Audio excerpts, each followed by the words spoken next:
کا محتاج، وطن عزیز کو داخلی خارجی دشمنوں سے محفوظ فرما، وارث اعزا یوسف زارا امام صاحب العصر کے ظہور میں تاجیل فرما۔ ربنا تقبل منا انك انت السميع العليم وتب علينا فانك انت التواب الرحيم بجاه محمد وآله الطاهرين اللهم صل على محمد وآل محمد۔ قبولیت دعا کے لیے منتر صلوات۔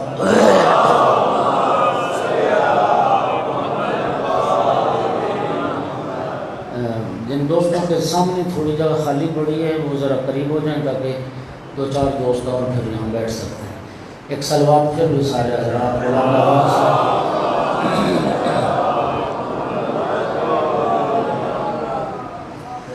اعوذ باللہ من الشیطان اللعین الرجیم، بسم اللہ الرحمن الرحیم،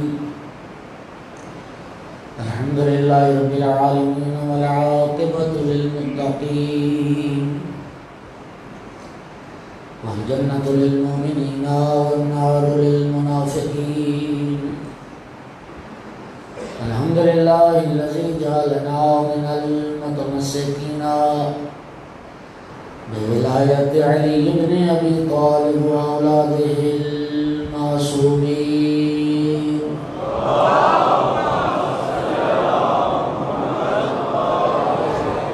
الحمدللہ الذی جعلنا من الباقین علی سید الشہداء واولاده واصحابہ المظلومین، الصلاة والسلام والتحیۃ والاکرام علی رسولہ الکریم شفیع المذنبین انیس الغریبین ورحمۃ للعالمین، اعنی العبد المؤید الرسول المصدق المحمود الاحمد المصطفى الامجد ابا القاسم محمد،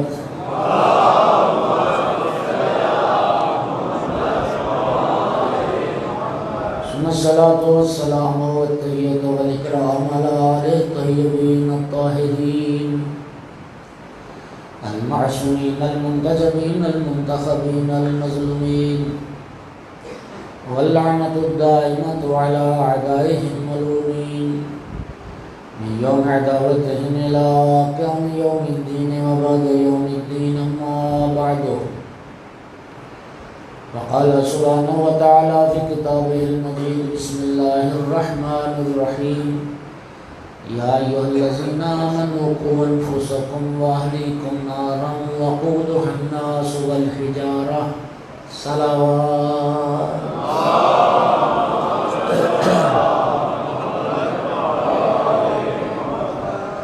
چند دوست ادھر آنا چاہیں تو میرے دائیں ہاتھ پہ اندر جگہ خالی پڑی ہے، اگر کچھ دوست آنا چاہتے ہیں۔ صلوات سارے پڑھیے بلند آواز سے۔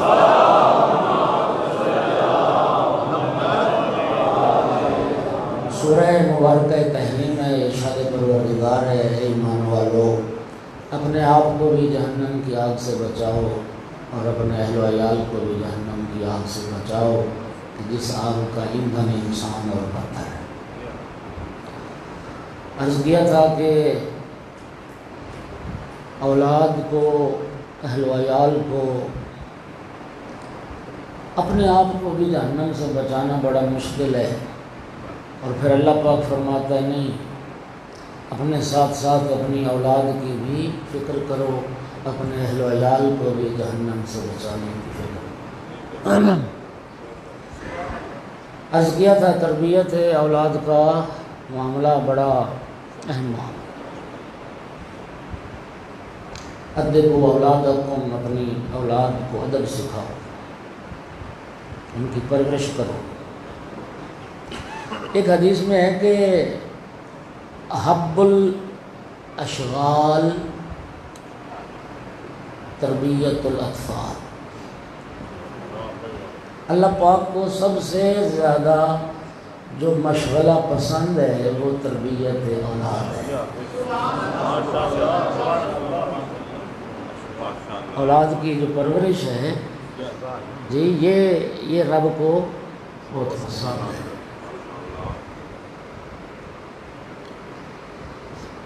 دیکھیے جب اللہ پاک نے اولاد دی تو دنیا میں ہر انسان کسی مذہب کا بھی وہ ہے تو بچے کو ہر کوئی معصوم ہی کہتا ہے، ایسے ہی ہے۔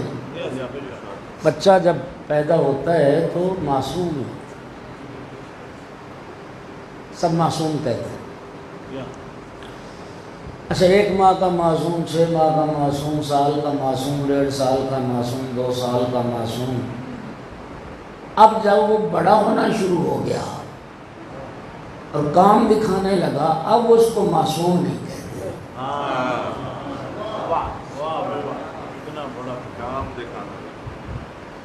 ہاں جی، بچہ تو وہی تھا، کل سارے اس کو معصوم کہہ رہے تھے اور آج اس کی حرکتوں کو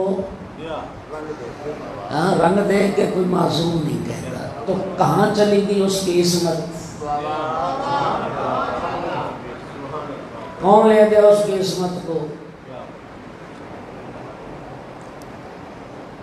وہ جو ہم تربیت نہ کر پائے، ہم جو وہ سنبھال نہ پائے، معاشرے کی ہوا فضا، ہماری عدم توجہ، اس نے اس کی عصمت چھین لی۔ یہ جو اتنی تاکید کی محمد و آل محمد علیہ السلام نے تربیت اولاد پر، اسلام نے، اب ظاہر میرا ساؤنڈ آہستہ آہستہ نیچے جانا ہے، تیرا ساؤنڈ بہتر ہونا چاہیے، تھوڑی سی آواز کھول ذرا، صلوات پڑھو ذرا سارے ذرا۔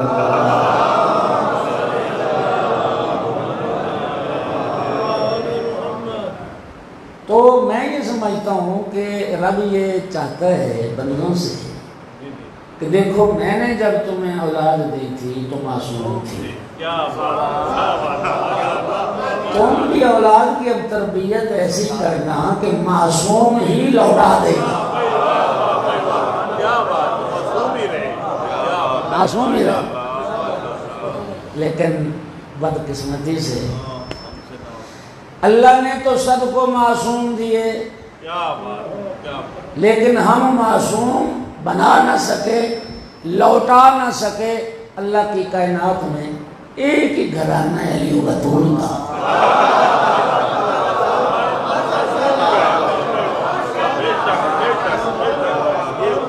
جنہیں رب نے معصوم دیے اور انہوں نے معصوم کیا۔ صلوات پڑھو محمد۔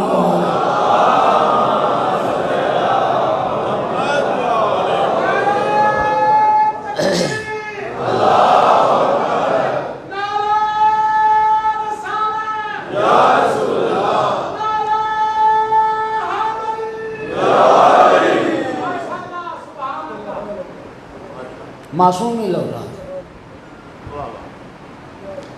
حسن بصری نے بڑی خوبصورت بات سنا رہا ہوں اور آج ہی سنا رہا ہوں، پہلے میں نے یعنی آج سے پہلے میں نے یہ نہیں پڑھی، کیونکہ میں نے صبح جو مطالعہ کیا تو اس میں آئی تو میں نے کہا کہ یہ قیمتی موتی آپ تک پہنچا۔ امام زین العابدین علیہ السلام کے سامنے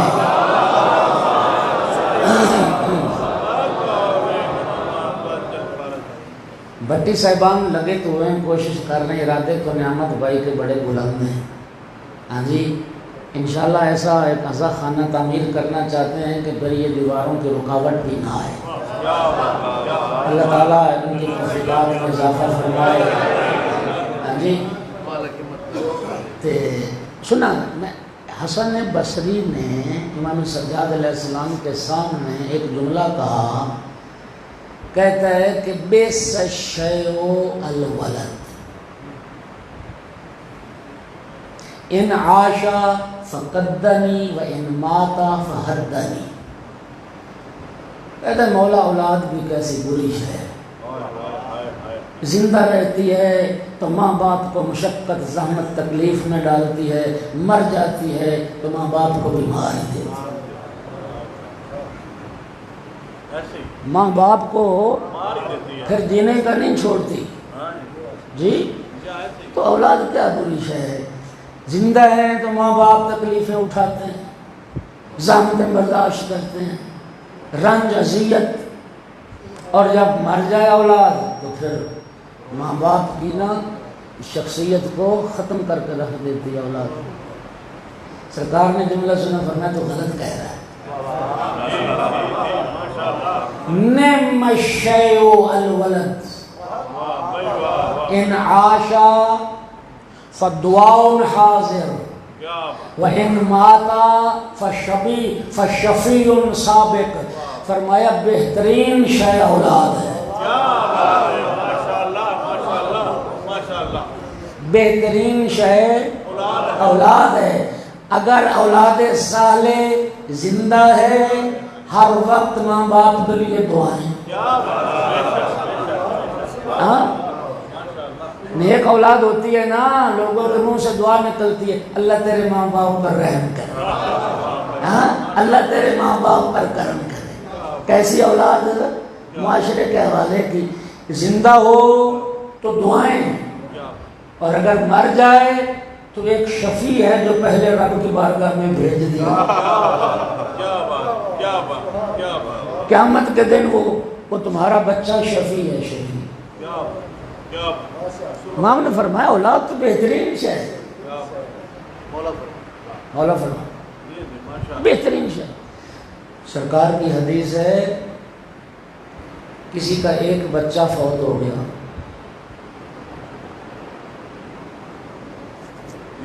وہ اگر اپنے بعد 70 بیٹے چھوڑ جائے اور 70 کے 70 گھوڑوں پر سوار ہو کر میدان جہاد میں جہاد کرتے ہوئے جام شہادت نوش کر جائیں, ان 70 بیٹوں سے وہ ایک بہتر ہے قیامت کے دن ماں باپ کا شفیع بن جائے.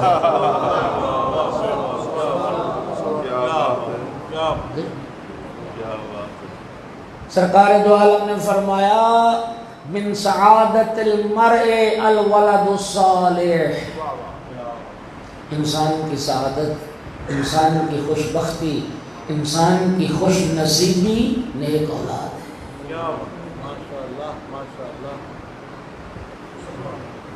اور کل میں نے عرض کیا کہ تربیت اولاد کا جو مرحلہ ہے وہ ماں کے انتخاب سے شروع ہوتا ہے. اپنی اولاد کے لیے تم ماں کیسی منتخب کرتے. جناب سیدہ طاہرہ صلوات اللہ علیہ کی شہادت کے کافی عرصہ بعد جناب امیر المومنین علیہ السلام نے اپنے بھائی جناب عقیل سے فرمایا, عقیل بھائی مجھے عرب کے کسی بہادر خاندان اور بہادر گھرانے سے ایک رشتہ چاہیے. اچھا میرا سوال یہ ہے, ایمان سے بتاؤ, ٹھیک ہے جناب عقیل وہ نسابہ تھے, انصاب عرب کے بہت بڑا علم رکھنے والے تھے, لیکن ایمان سے بتاؤ جناب عقیل کا علم زیادہ ہے یا مولا علی کا علم زیادہ ہے؟ سلونی تو علی فرم جو چاہو پوچھو. جناب عقیل کا علم مولا علی سے تو زیادہ نہیں ہے, بلکہ مولا امیر المومنین کا علم تو وہ ہے,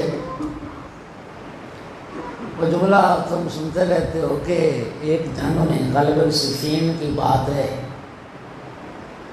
مالک اشتر مولا کے پاس آ کے عرض کرتا ہے آقا آج ایک بندہ میں اور قتل کر لیتا نا تو میرے مقتول اور آپ کے مقتول برابر ہو جاتے. ایسے ہی مقتولوں کی تعداد ہماری برابر ہو جاتی. جناب امیر نے فرمایا مالک اشتر سوچنا بھی نہ, تیرے سامنے جو آیا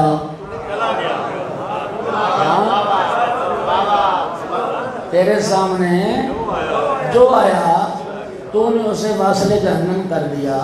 علی کے سامنے آتا ہے نا قیامت تک میں دیکھتا ہوں اس کی صلب سے کوئی مومن تو نہیں ہوگا.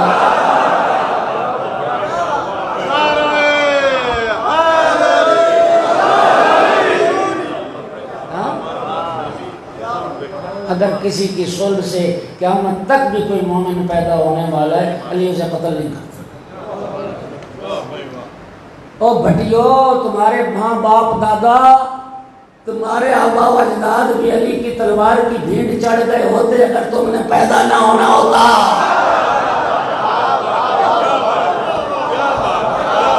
صلوات پڑھو محمد و آل محمد۔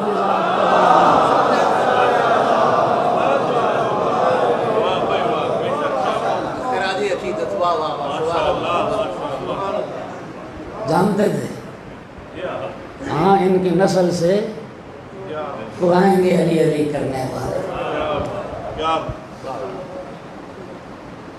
یہ حقیقت ہے، وہ ہو گئی کہ نا؟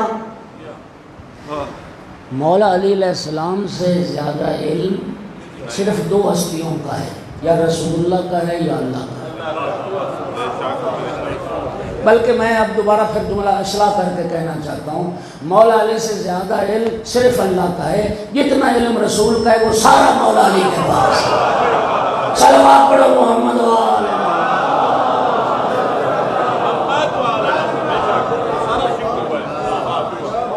اور عظمت امیر کائنات بآواز بلند صلوات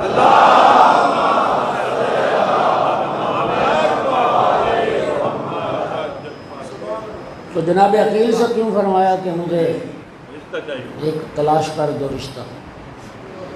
صرف اس موضوع کی اہمیت کو قیامت تک آنے والی نسلوں کے لیے محفوظ بنانا تھا۔ اچھی اولاد کی اگر تمنا رکھتے ہو، ماں اچھی منتخب کرو۔ یہ جو معصوم سوال جواب کا انداز اختیار کرتے ہیں، پھر وہ حدیث تاریخ کا حصہ بنتا ہے، پھر وہ قیامت تک کے لیے نسلوں تک محفوظ ہو جاتا ہے۔ تو یہ پہلا سٹیپ ہے، پہلا مرحلہ ہے کہ ماں اچھی منتخب کرو۔ من سعادت المرء، نبی کریم فرماتے ہیں من سعادت المرء الزوجۃ الصالحہ،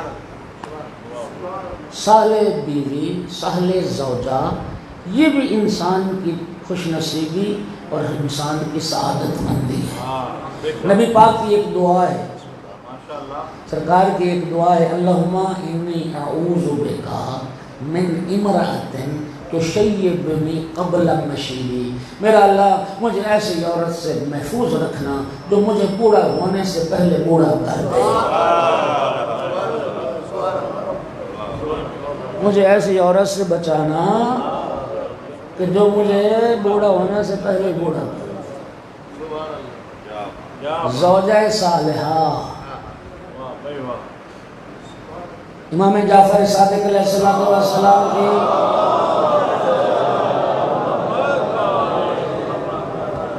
مجموعہ ورام میں یہ حدیث موجود ہے، سنو ذرا، بڑے مرد بنے ہوئے تھے۔ چھٹے امام نے فرمایا امرأۃ صالحۃ خیر من الف رجل غیر صالح، آقا فرماتے ہیں ایک نیک با کردار مستور 1000 بد کردار مردوں سے بھی افضل ہے۔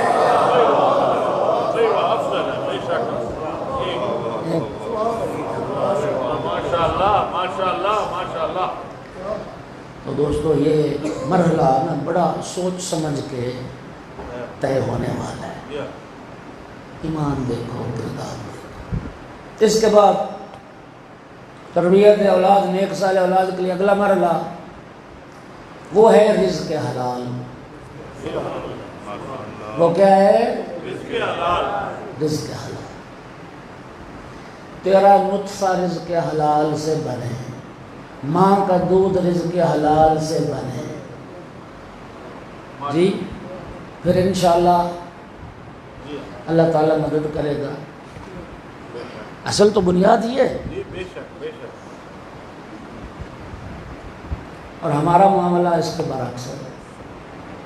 ناراض نہیں ہونے کا جملہ کہو، کمائی حرام کی جیب میں ڈال کے حلال گوشت کی دکانیں تلاش کرتے ہیں۔ ہائے ہائے، حلال گوشت کی ہاں؟ پیسے رشوت کے، پیسے سود کے، پیسے حرام خوری کے، پیسے دھوکے کے، نجائز منافع خوری کے، دھونس دھاندلی کے۔ ابھی قربانی نہیں گزری، منڈیاں پھر رہا ہے، اچھا بکرا قربان کر، اب پیسے تیرے حرام کے ہیں، پھر سور کھا یا بکرا کھا ایک ہی بات ہے۔ تم کیا سمجھتے ہو صرف خنزیر حرام ہے؟ تم کیا سمجھتے ہو ہاں کہ خون حرام ہے، شراب حرام ہے، یہ چیزیں حرام ہیں؟ سود حرام نہیں ہے، رشوت حرام نہیں ہے، دھوکہ دہی حرام نہیں ہے، ناجائز منافع خوری حرام نہیں ہے، ملاوٹ حرام نہیں ہے۔ اس کی کمائی کہاں سے جائز ہے؟ اس کی کمائی کہاں سے جائز ہے؟ چوری کا مال حلال ہوتا ہے یا حرام ہوتا ہے؟ تو ہم کیا کر رہے ہیں؟ ڈاکے مار رہے ہیں، چوریاں کر رہے ہیں، خیانت کر رہے ہیں، ملاوٹ کر رہے ہیں، سود کھا رہے ہیں، رشوت کھا رہے ہیں۔ کوئی ایک ادارہ پاکستان میں بتا دو جہاں بغیر رشوت کا تمہارا کام ہوتا ہے؟ اور مسلمان میں سمجھتا ہوں اگر جملے کی قدر کرو، اگر رشوت جائز بھی ہوتی نا تو شاید ہم پھر بھی اتنی شد و مد سے رشوت نہ لیتے جتنی حرام ہونے کے باوجود ہم رشوت شد و مد سے لے رہے ہیں۔ تمہیں تیرا ایک کام ہی نہیں ہوتا رشوت کا، ایک کلرک سے لے کے وہ جو وزارت و صدارت کی کرسی تک بیٹھا ہے سب حرام خور۔ بولو پھر کیا سمجھتے ہو حرام کھلا کھلا کے ولی اللہ پیدا ہوں گے؟ اور جب لقمہ حرام کا کھلایا تو اس سے ولی کہاں پیدا ہوگا؟ مجھے یہ بتائیے، جو بیج کے گندم کاٹنے کی امید رکھنا حماقت نہیں؟ حرام کھلا کے حلال کی امید رکھنا حماقت نہیں؟ بنیادی تو نقطہ ہی ہے۔ قرآن پاک میں آیت سنو، قرآن پاک میں رب نے اپنے انبیاء سے خطاب کیا، یا ایھا الرسل، یا ایھا الرسل قلوا من الطیبات واعملوا عملا صالحا۔ اللہ اپنے رسولوں سے فرما رہا ہے پاکیزہ رزق کھانا پھر عمل صالح کرنا۔ قرآن کے لفظوں کی ترتیب میں بھی حکمت ہے، پہلے فرمایا رزق پاکیزہ کھاؤ، پھر فرمایا عمل صالح کرو۔ رب نے بتا دیا عمل صالح ہوتا ہی تب ہے جب رزق حلال ہوتا ہے۔ بے شک بے شک۔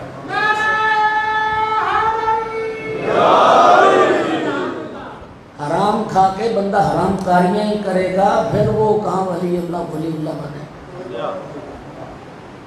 وہ ولد صالح بنے گا، وہ نیک صالح اولاد ہوگی۔ اس لیے اسلام نے بہت زیادہ زور دیا لقمہ حلال پر۔ یار کتنا جینا ہے، کتنا جینا، 50-60 سال جی؟ کرونا تو خیر اب پھر اللہ محفوظ رکھا، ساری انسانیت کو محفوظ رکھا، بالخصوص اللہ پاک اہل ایمان کو محفوظ رکھا۔ دیکھیں اوسط ایوریج ہماری پاکستان میں 60 سال، کتنا جینا 60 سال، اور وہ آخرت کی زندگی، ابد الآباد کی زندگی، ہم فیہا خالدون کی زندگی۔ معصوم کا ایک جملہ ہے اگر قدر کرو، فرماتے ہیں سچ بول کے ہار جانا جھوٹ بول کے جیت جانے سے بہتر ہے۔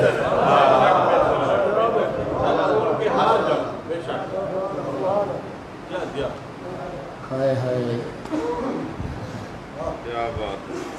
آخرت بنانا کامیابی ہے یا دنیا بنانا کامیابی ہے؟ آخرت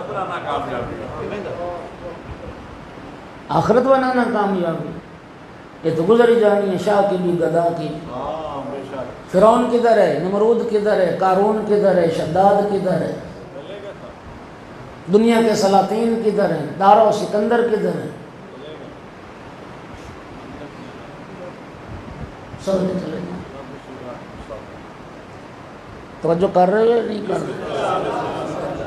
او بھائیو، رزق حلال نبی پاک صلی اللہ علیہ وآلہ وسلم روز جمعہ میں سب سے افضل عمل محمد و آل محمد پر درود پاک پڑھنا۔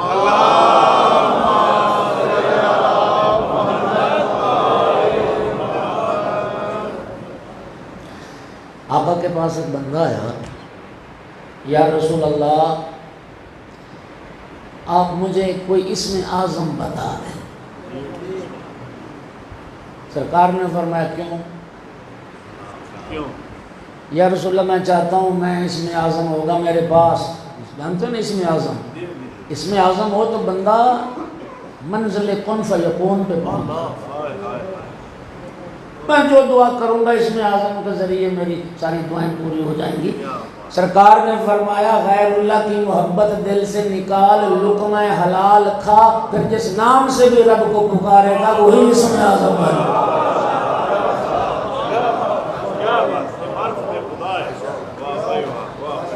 پھر جس نام سے بھی رب کو پکارو گے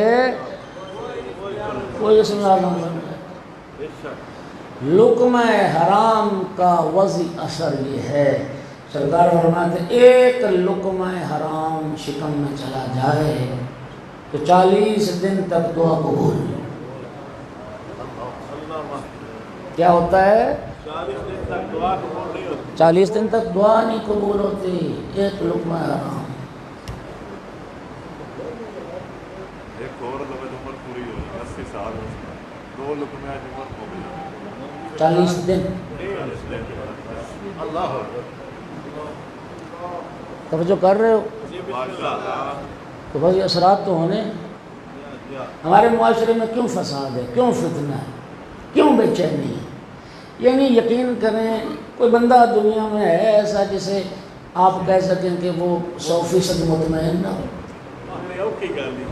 کوئی نہیں ہوتا۔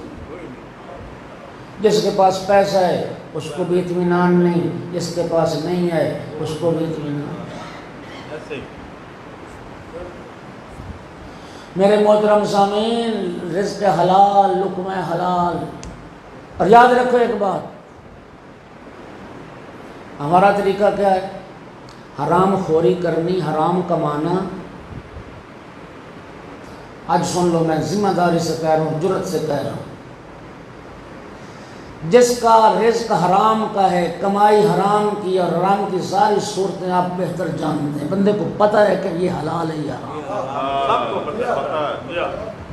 بڑا اچھی طرح جانتا ہے میرے لیے جائز کیا ہے اور ناجائز کیا ہے، سارا پتہ ہے۔ یاد رکھو، اگر تمہارا رزق حرام ہے تو حج کر، تو عمرہ کر، تو زیارت کر، تو اعتکاف بیٹھ، تو نوافل پڑھ، تو ماتم کر، عزاداریاں کر، کچھ قبول نہیں ہے اگر تیری کمائی حرام ہے۔ کیوں بلا؟ کیوں؟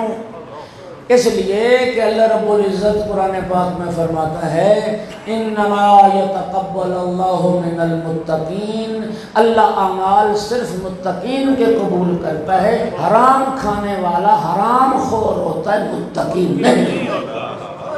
صلوات پڑھو محمد و آلہ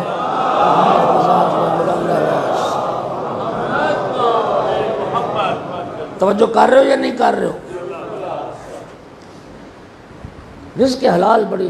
وہ مہدی عباسی ایک شریک بن عبداللہ، ایک شخص تھا، انتہائی عالم و فاضل، انتہائی متقی اور پرہیزگار، عباسی، مہدی عباسی کے دور۔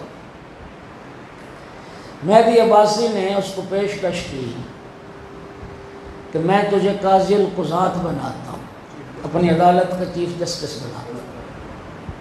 اس نے کہا مجھے یہ عہدہ نہیں چاہیے، مجھے یہ عہدہ نہیں چاہیے۔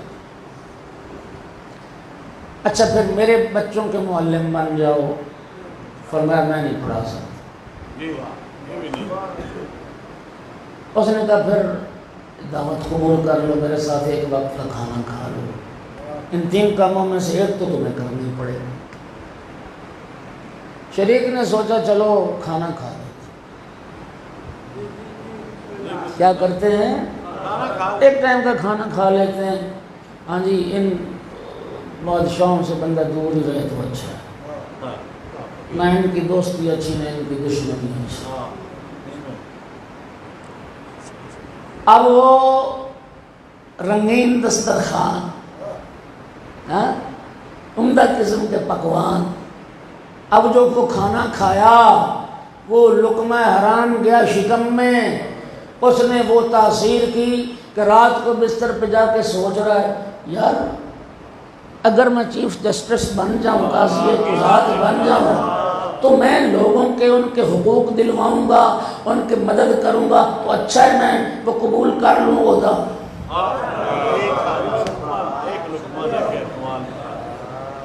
قضاوت والا عہدہ بھی قبول کر لیا، بچوں کی وہ معلمی والا منصب بھی قبول کر لیا۔ یہ دکھاتا ہے لقمہ حرام۔ جہاں حرام ہے وہاں پھر کیا خیر پوچھنا۔ سمجھ آ رہی ہے بات کی؟ اللہ پاک آپ کو جزائے خیر عطا فرمائے۔ میرے دوستو، ہدایت کرنا کسی کی، رہبری کرنا کسی کی بڑی کمال کی بات ہے، لیکن اس کے لیے پہلے زمینہ تو فراہم کیا جائے۔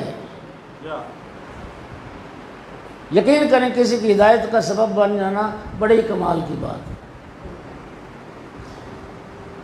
امام امیر المومنین علیہ السلام کو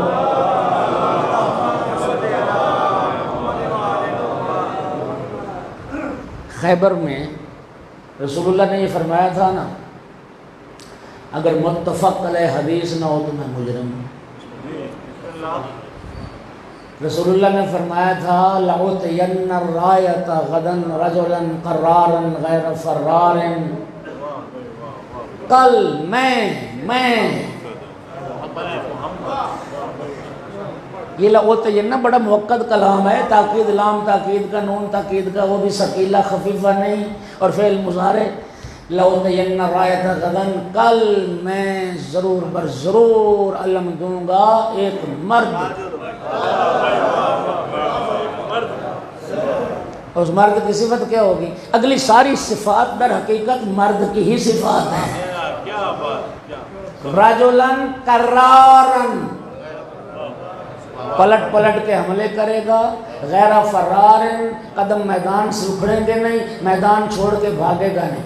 معلوم ہوا رسول اللہ کی نگاہ میں مرد ہوتا ہی وہ ہے جو میدان سے بھاگ نہ جائے۔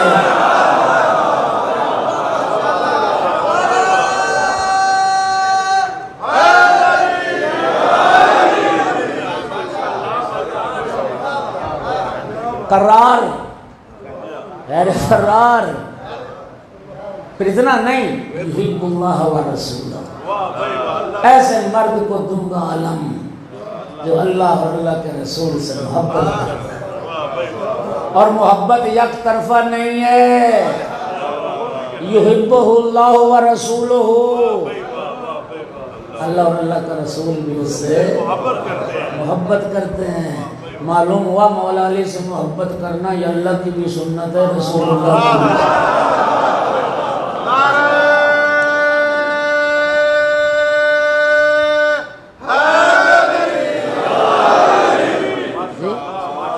اور ایسے کو علم عطا کروں گا یفتح اللہ علی یدہ، جس کے ہاتھ میں اللہ فتح کرتا، علم عطا کیا۔ امیر المومنین گھوڑے پہ سوار ہوئے اور چلنے لگے جب قلعہ خیبر کی طرف، اس وقت سرکار نے فرمایا، اور یہ فریقین کی حدیث موجود ہے، یا علی لَإِنْ يَهْدِ اللَّهُ بِكَ رَجُلًا وَاحِدًا خَيْرٌ لَكَ مِمَّا طَلَعَتْ عَلَيْهِ الشَّمْسُ۔ یا علی، اگر اللہ آپ کی وجہ سے کسی ایک انسان کو ہدایت کر دے، تیرے لیے ہر اس شے سے افضل اور بہتر ہے جس پر سورج کی روشنی پڑتی۔ بولو، سورج کی روشنی صرف آفتاب میں پڑتی؟ پوری زمین پہ پڑتی، صرف زمین نہیں، باقی سیارے، یہ چاند جو روشن ہے وہ بھی سورج کی وجہ سے روشن ہے۔ اس منظومہ شمسی کے سارے ستارے سورج کی وجہ سے روشن ہے میرا بھائی۔ اس کا معنی کیا ہوا؟ خلاصہ کر کے کہوں، رسول اللہ فرماتے ہیں کوئی بندہ کسی ایک کو جہنم کے راستے سے ہٹا کے جنت کے راستے پہ لے آئے، گمراہی سے ہٹا کے ہدایت کے راستے پہ لے آئے، دشمنوں کے راستے سے ہٹا کے اہل بیت کے راستے پہ لے آئے، یہ عمل پوری کائنات کے مالک بن جاؤ اس سے بھی افضل ہے، اس سے بھی بہتر ہے، اس سے بھی بہتر۔ تو پھر اس سے بہتر اور کیا ہوگا کہ انسان اگر اپنی اولاد کی ہدایت کا سبب بن جائے، اپنی اولاد کی ہدایت کا سبب بن جائے، اپنی اولاد کی ہدایت کا سبب بن جاؤ تو پھر خدا کی قسم کامیابی کامیاب۔ ہدایت والا فریضہ انجام دیا، وہ اجر بھی پایا، والد صالح چھوڑ گئے، نامہ اعمال قیامت تک کھلا رہے گا، جب تک اولاد تمہاری وہ نیکی کرتی رہے گی تیرے نامہ اعمال میں نیکیاں، لیکن رزق حلال تو پہلے کھلاؤ۔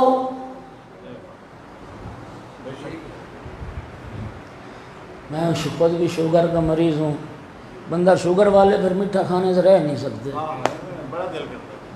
ہاں جی، وہ ڈاکٹر کہتے ہیں بھائی جی علاج بیماری کا تبھی اثر ہوتا ہے دوائی کا کہ جب بندہ پرہیز بھی کرے، تربیت بھی اسی وقت اثر کرتی ہے جب لقمہ حلال کا ہوگا۔ روز عاشور امام حسین علیہ السلام نے لشکر یزید کو خطاب کر کے فرمایا، لشکر یزید، اور دیکھیے ہادی برحق ہوتا ہی وہ ہے آخری دم تک انسانیت کا، لوگوں کا مخلص و خیر خواہ ہو۔ امام حسین نے آخری وقت تک کوشش کی کہ لوگ جہنم میں نہ جانے، آخری وقت تک کوشش۔ عمر ابن سعد سے مولانا نے فرمایا، عمر ابن سعد، یہ عمر ابن سعد سعد بن مکہ صحابی رسول کا بیٹا تھا نا۔ ابن زیاد نے کیا کہا تھا؟ رے کی حکومت تجھے دوں گا، رے کا گورنر بناؤں گا اگر حسین کے قتل کی ذمہ داری تو لے۔ رات بھر سوچتا رہا، مہلت مانگ کے آئے ابن زیاد سے، کہتا ہے ایک رات مجھے سوچنے کی مہلت دے، کل بتاؤں۔ رات بھر سوچتا رہا، کہتا ہے کہ اگر حسین کو قتل کروں گا تو رے کی حکومت ملے گی، اور اگر قتل نہیں کروں گا رے کی حکومت تو ملے گی لیکن انجام تو جہنم ہے، اور قتل نہیں کروں گا تو رے کی حکومت ہاتھ سے چلی جائے گی۔ فیصلہ کیا کیا سنیے، جب بدبختی کسی کو گھیرتی ہے، کہنے لگا رے کی حکومت نقد ہے، جنت ادھار ہے۔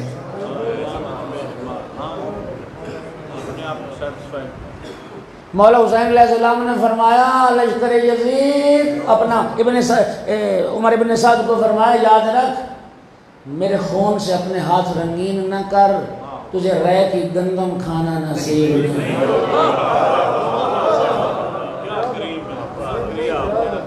میرے خون سے اپنے ہاتھ رنگین نہ کر، رے کی گندم کھانا نصیب نہیں۔ بدبخت تھا نا، بدبخت، طنز کیا، جواب امام کو جو دیا نا طنز کیا، کہتے ہیں کوئی بات نہیں فرزند رسول، میں گندم نہیں کھاؤں گا، میں جو کھا لوں۔ کدھر گیا آج ابن زیاد، کدھر گیا آج ابن سعد، کدھر گیا عمر ابن سعد، اور جو مولا نے فرمایا وہی ہوا۔ جنت بھی برباد کر دی، جہنم کا حقدار ہو گیا، رے کی حکومت بھی نہ ملی، مل بھی جاتی تو کتنا عرصہ حکمرانی کرتا، بولو کتنا بدبخت تھا۔ یہ ہوتے ہیں گھاٹے کے سودے۔ وارث جنت کہہ رہا میں تجھے جنت لکھ دیتا ہوں، وارث جنت کہہ رہا میں جنت لکھ دیتا ہوں، اس کے نہیں مجھے جنت نہیں، مجھے رے کی حکومت چاہیے، اور رے کی حکومت بھی نہ ملی۔ ہادی ہوتا وہ ہے آخری وقت تک کوشش کی. حاکم شام کو مولا علی نے خط لکھا, اس میں جملے مولا علی کے پڑھ لینا. فرماتے ہیں میں آخری وقت تک تجھے نصیحت کرتا رہوں گا, اگرچہ مجھے پتہ ہے کہ میری نصیحت کا تجھ پر کوئی اثر نہیں, لیکن ہادی کا تو فریضہ ہے نا. روز عاشور لشکر یزید کو اتمام حجت کرتے رہے. امام حسین بار بار کوشش کرتے رہے کہ اس سب سے عظیم گناہ کی یہ میرے نانا کی امت مرتکب نہ ہونے پائے, میرے خون میں ہاتھ رنگین نہ کرے. کوشش کی اس گناہ سے بچ جائیں. اور مولا نے فرمایا لشکر میں یہ بھی جانتا ہوں کہ میری باتیں تم پر اثر نہیں کریں گی. کیوں نہیں کریں گی؟ لَأَنَّ بُطُونَكُمْ مُوَلِّيَةٌ مِّنَ الْحَرَامِ, تمہارے شکم حرام سے بھرے ہوئے ہیں. اگر تمہاری غذا حلال ہوتی تو لقمہ حلال اگر تم کھاتے ہوتے نا تو پھر امام کا کلام تم پر اثر. اس سے ایک بہت اور بات ثابت ہوئی, اگر لقمہ حرام کا ہو تو پھر نہ کلام خدا اثر کرتا ہے, نہ کلام رسول اثر کرتا ہے, نہ کلام. ایک صلوات پڑھ دو سارے حضرات. اچھا, اچھی زوجہ کا انتخاب ہو گیا, بچے کی ولادت, وہ تفصیلات جو بھائی بتا رہے ہیں تفصیلات ہیں. میں ایک کتاب ہے تہذیب آل محمد, تہذیب آل محمد. اہل بیت کے دروازے پر اگر آ گئے ہو, ولایت اہل بیت کو قبول کر لیے ہیں. ایک بات اور سن لو, مولا علی اور آل رسول کی ولایت انہیں بتاؤ جنہوں نے ابھی تک ولایت کو قبول نہیں کیا, اور جو پڑھ چکے ہیں علی ولی اللہ انہیں مولا علی اور آل رسول کی سیرت بتاؤ. انہیں آل رسول کی تہذیب سکھا. علامہ مجلسی کی وہ کتاب ہے حلیت المتقین, اردو میں جو ترجمہ ہے اس کا نام ہے تہذیب آل محمد. اس میں ایک یہ کتاب خدا کے لیے خرید لو, تہذیب آل. تمام زندگی کے دستورات, ہدایت, رہنمائی اس میں موجود. کھانا کیسے, پینا کیسے, لباس کیسا, گھر کیسا, جوتا کیسا, ہاں مطلب تفصیل ایک ایک چیز زندگی میں جو انسان کو ضروری ہے وہ موجود. وعدہ کرتے ہو نہ تو میرا کوئی کتاب خانہ ہے نہ میری لکھی ہوئی کتاب ہے. ہاں ممکن یہ سمجھ رہے ہو کہ پتہ نہیں کوئی میرا اس میں کوئی فائدہ ہونے والا ہے.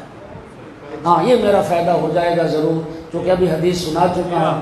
آپ اگر حق پہ راستے پہ آل محمد کی تعلیمات پہ چلیں گے شاید یہ میری بھی نجات اور بخشش کا سبب ہوگا.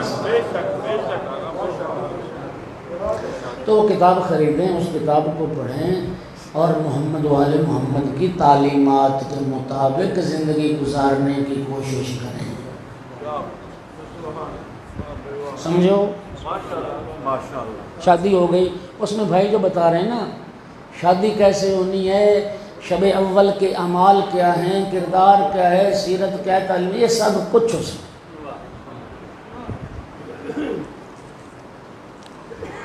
بچے کی ولادت ہو گئی, بچہ ماں کے جب شکم میں ہوتا ہے نا 4 مہینہ جب اس کی مدت حمل کی پوری ہو جاتی ہے تو بچے کی تخلیق کامل ہو جاتی ہے اور روح داخل ہو جاتی ہے.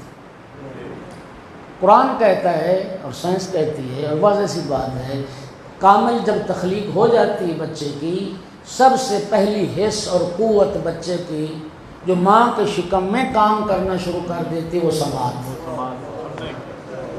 بچہ آوازیں سننے لگ جاتا ہے ماں کے شکم میں. اب یہ ماں پر منحصر ہے, قرآن سناتی ہے یا گانے سناتی ہے, کون سی آوازیں سناتی. بچے کی ولادت ہو گئی, اب شریعت کیا کہتی ہے؟ شریعت کہتی ہے بچے کی ولادت کے بعد سب سے پہلی آواز بچے کی سماعت سے اللہ کی کبریائی کی ٹکرائے. جو مستورات ماں کے پاس ہوتی ہیں نا بچے کی ولادت کے وقت, حکم ہے کہ وہ کوئی گفتگو نہ کریں، سب سے پہلے بچے کی ولادت کے بعد اس کے دائیں کان میں ساتھ دو اذان کہی جائے اور بائیں کان میں اقامت۔ سب سے پہلے اللہ کی کبریائی کی، سرکار کی رسالت کی، توحید کے خالق اکبر کی توحید کی، مولا امیر المومنین کی ولایت کی گواہی آواز اس نو مولود کے کانوں تک جائے۔ ایک اور بات سنو، یہ دنیا کی واحد اذان و اقامت ہے جس کے بعد نماز نہیں ہے۔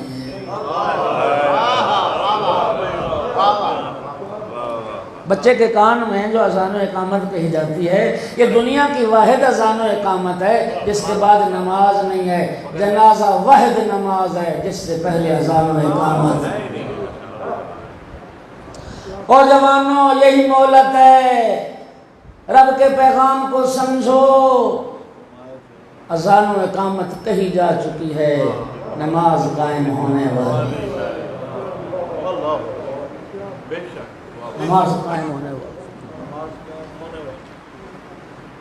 جی، اذان و اقامت، اللہ کی کبریائی کی آواز بچے کی سماعت سے ٹکرائے، وقت تیزی سے گزر رہا ہے۔ اگلا ایک مرحلہ ہے جو رسم ہے ہمارے، کیا کریں، اللہ جانتا ہے ہمارا دین تو مطلب نہ مطالعہ کیا، نہ پڑھا، نہ سیکھا، ورنہ دین میں تو قدم قدم پر رہنمائی موجود ہے، لیکن ہم نے تو لی نہیں رہنمائی۔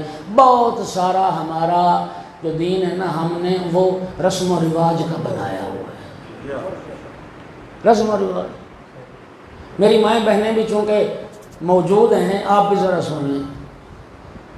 کل 14 اگست ہے جی، کتنے سال ہو گئے پاکستان بنے؟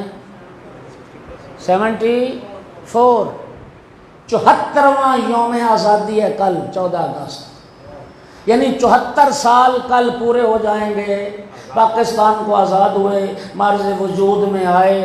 ہم ہندو مسلم مخلوط معاشرے میں رہے، ہندوؤں کو کچھ دین سکھا نہ پائے، ان سے بہت کچھ سیکھا، ان سے جو بہت کچھ سیکھا ان میں آج تک ایک رسم چل رہی ہے ہماری ماؤں بہنوں بیٹیوں میں، بچے کی ولادت کے بعد 40 دن تک وہ سمجھتی ہیں کہ ہم ناپاک ہیں۔ بچے کی ولادت والا غسل 40 دن تک نہیں کرنا۔ سن لو ذمہ داری سے، مذہب اہل بیت سنا رہا ہوں، اسلام یہ کہتا ہے کہ بچے کی ولادت کے بعد ماں کم از کم اس کے ناپاک رہنے کا عرصہ 1 منٹ بھی ہو سکتا ہے، ممکن 1 منٹ کے بعد خون ختم ہو جائے، زیادہ سے زیادہ اس کی ناپاکی کا عرصہ صرف 10 دن ہے۔ یہ چلہ اسلام کی نہیں، یہ ہندوؤں کی رسم ہے۔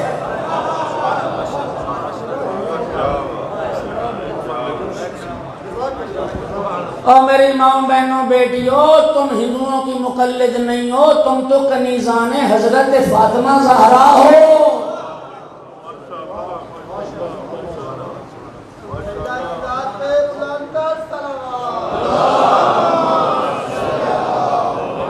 زیادہ سے زیادہ ناپاکی کا عرصہ 10 دن ہے، زیادہ سے زیادہ، اور کم سے کم 1 لمحہ بھی ہو سکتا ہے۔ شریعت کہتی ہے اگر 10 دن تو اتنا پاک رہی ہے نا، 10 دن کے بعد غسل کر، یہ چھوڑ چلے ملے جہلانہ رسم و رواج، جہلیت کی باتیں اور ہندوانہ رسمیں۔ مسلمان ہو تم، کلمہ رسول کا پڑھا، اللہ اکبر کہنے والے ہو، رام رام کرنے والے نہیں ہو تم۔ غسل کرے، پاکیزہ ہو جائے، اپنے مسلح عبادت کو سنبھالے، 40 دن تک پاک ہی نہیں ہو جائے، کیا کریں۔ اگلا جو مرحلہ آتا ہے ہماری ایک رسم ہے، وہ گھٹی کی رسم، گھٹی دیتے ہیں نا۔ اچھا، ہمارے معاشرے میں لوگ کہتے ہیں کہ گھٹی دینے والے کا بھی بچے کا اثر ہوتا ہے۔ یہ بچہ ذرا غسیلہ جوان نکلے نا، وہ کہتے ہیں اس لیے غصہ کرتا ہے، چاچے نے گھٹی دی تھی وہ بھی بڑا غصہ کرتا ہے۔ بولو، میرے خاندان میں 1-2 موارد ہوئے، جی شراج صاحب آپ گھٹی دیں، میں نے کہا میں تو گھٹی نہیں دوں گا۔ کل کو گندا نکلا مجھے ہی کہو گے اخلاق شرازی کی گھٹی تھی۔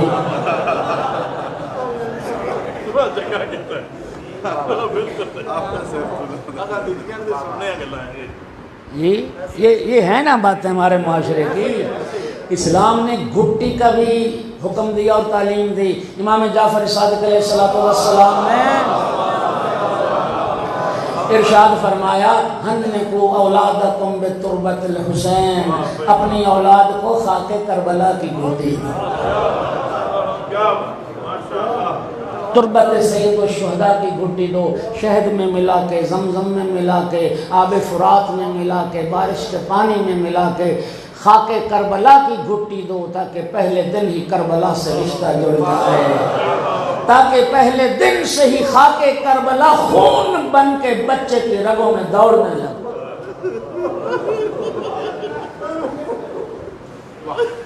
28 رجب کو مدینہ چھوڑا، 3 شعبان مکہ پہنچے، 8 ذی الحج کو یوم ترویہ امام حسین نے مکہ چھوڑا. مسلمان حج کا احرام باندھ کر مینا و عرفات جا رہے تھے. کعبے کا وارث مکہ چھوڑ کے جا رہا تھا اور فرما کے جا رہے تھے. کیوں نہ حج پڑھا امام حسین نے؟ اللہ کے گھر کا مولا حسین سے بڑا عاشق کون تھا؟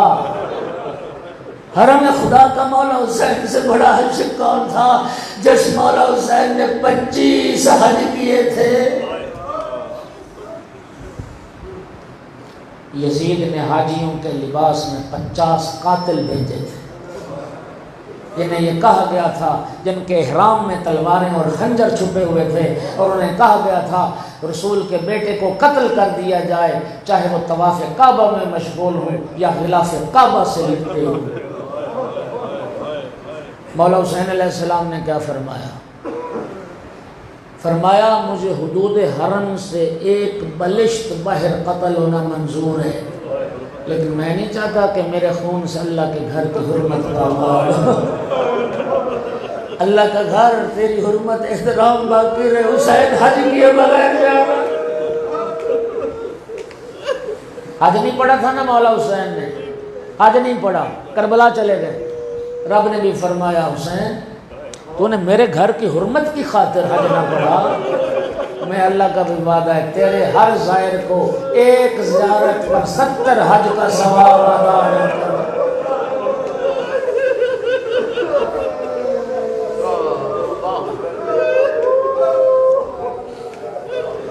منزل شراف پر مظلوم کا قافلہ پہنچا. منزل شرف وہ منزل تھی جہاں ٹھنڈے میٹھے پانی کے بڑے چشمے تھے، پانی کی فراوانی تھی. منزل شراف سے نکلنے لگے. فرمایا عباس بھائی جتنا پانی ذخیرہ کر سکتے ہوتا ہے، برتن مشکیزیں سب پر کر لو. آقا ہمارے پاس ضرورت کا وافر پانی، کئی اونٹ تھے جن پہ مشکیزیں تھے لگے. فرمایا عباس ان قریب ہمیں ضرورت پیش آئے گی، ہمیں زیادہ سے زیادہ پانی چاہیے. مشکیزیں پر ہو گئے، مظلوم کا قافلہ چلا. منزل ذو حسم سے پہلے مولا کے ایک صحابی نے نعرہ تکبیر بلند کیا، اللہ اکبر. سرکار نے بھی فرمایا اللہ اکبر. لیکن اس وقت تکبیر بلند کرنے کا مقصد، آقا ہم آبادی کے قریب آ گئے، وہ سامنے نخلستان نظر آ رہا ہے. ایک صحابی کہتا ہے مولا میں ان راستوں سے واقف ہوں، یہاں پر کوئی آبادی نہیں ہے، کوئی نخلستان نہیں. مولا نے فرمایا ہاں تم سچ کہتے ہو.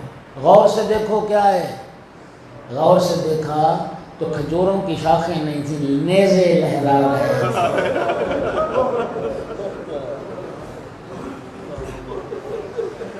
1000 کا دستہ لے کر ہر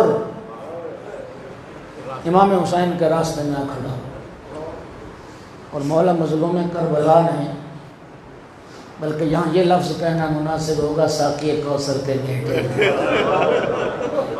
جب دیکھا نا کہ ہر کا لشکر پیاسا ہے اور شدت پیاس سے جانوروں کی زبانیں نکلی ہوئی ہیں، اپنے ساتھیوں کو حکم دیا ہر کے لشکر کو سیراب کرو. لشکر ہر کا ایک سپاہی یہ کہتا میں سب سے آخر میں تھا.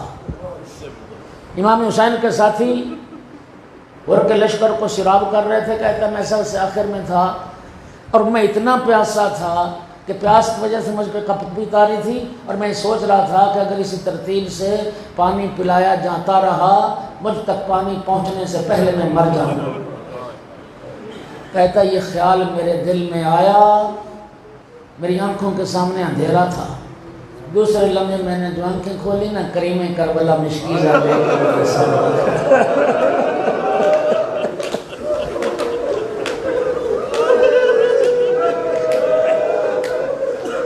کہتے مجھ سے مشکیزے کا دہانہ پکڑا نہ گیا، کریم کربلا نے اپنے ہاتھوں سے مجھے پانی پلا۔ اور جب لشکر حر سیراب ہو گیا، اب فرمایا یہ جانوروں کو پانی پلا، گھوڑا ایک ہی بار نہیں پیتا، میں لفظوں کا ذمہ دار ہوں۔ مظلوم کربلا نے فرمایا جب تک ایک ایک گھوڑا 3-4 بار پانی سے منہ لگا کے نہ ہٹائے، کسی جانور کے سامنے سے بھی پانی نہ ہٹائے۔ شیعہ بیٹھے ہو سنی بیٹھے ہو، صرف ایک سوال کرنا چاہتا ہوں، جب عصر عاشور 6 ماہ کے لال کے لیے پانی مانگ رہے تھے،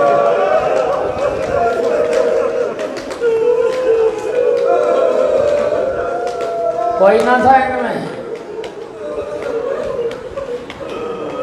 اور یہ حسین کے کردار کی عظمت ہے، عظمت۔